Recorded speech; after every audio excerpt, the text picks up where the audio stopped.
very clear in its objective while they have moved this in the cabinet and got approval in the cabinet. Now it has to go to the assembly where it has to be voted as a law, the amendment. Now 156(3) and 190 of Criminal Procedure Code. So the intent of the government is to, if you want to have good governance and smoother execution, and if you want to have bright talent to enter both executive and legislature, you have to strike where it actually matters. Litigation has become a big business in India already. We started late when compared to Western countries, but it has become a big business already. The PL business is huge in the country today.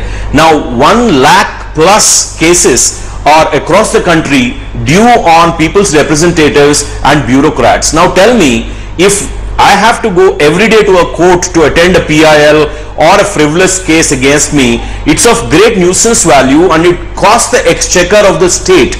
If you do not amend this, and if we stick to the old laws when the entire environment around you changed.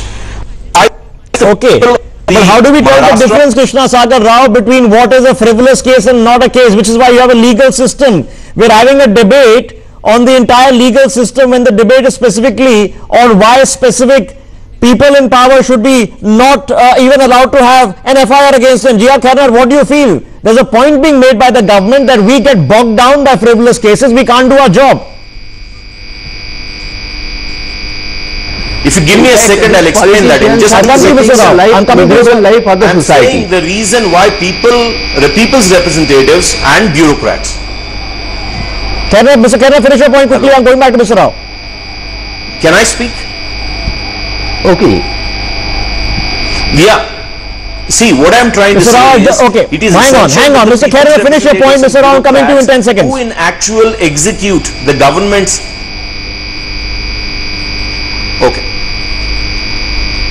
Mr. Khairnar, we're waiting for you to finish your point, sir. Hello? Oh, I don't think Mr. Khairnar can hear us. Mr. Rao, you have the floor. Take it. Neither the politicians, public servants, that is government servants, or the politicians, including the ministers, are working in the interest of the public. In fact, they are really making a common man's life miserable. Now, in spite of that, why the government wants such a politicians who are highly become very, very dangerous to the society to be protected by one or the other way?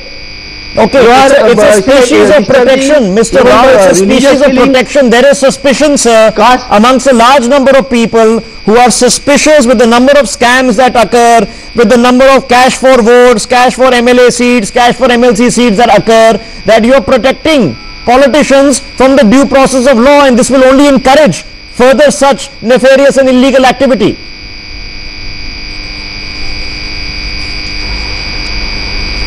See, if that is the case, then we would have said it is only for the BJP or the alliance MLAs. See, the overall law is flawed in terms of the nuisance value and the cost to the exchequer which the litigation carries, especially to the bureaucrats and the people's representatives. They're elected and they're employed. I'm talking in terms of people's representatives and bureaucrats to execute, to deliver. And how can they deliver if they are mangled and tangled in the cases on a daily basis, and frivolous cases are admitted by the courts of law, and the frivolous cases are but you see mangled and tangled. This is the FIR, Mr. Rao, is the very basis of an investigation. The police cannot even conduct an investigation without filing an FIR, and you are suggesting that even for a panchayati level officer, they'll have to take a speaker's permission. Give me 1 second. Give me 1 second.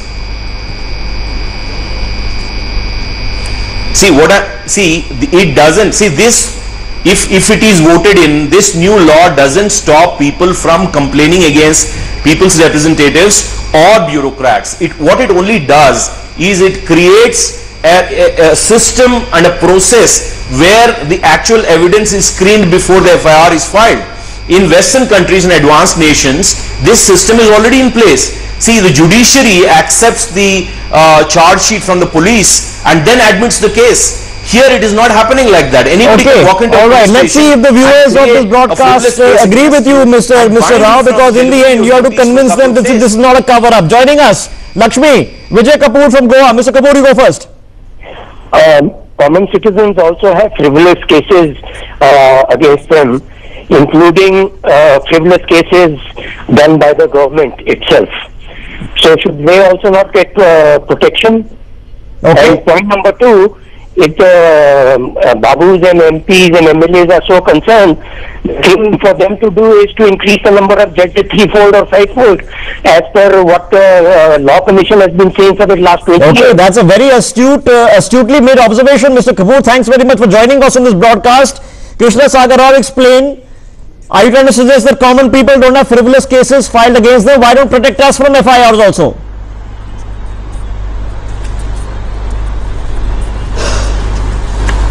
Because common people are not paid by the government. Please understand, the exchequer, the taxpayers' money is being paid to the elected representatives and bureaucrats. Do you want them not to work?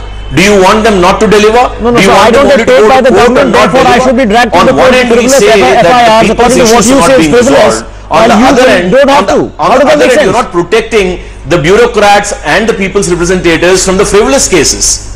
No, but again, who decides? That's the problem, Mr. Rao, and the premise of this problem is who decides what's a frivolous case if not a court?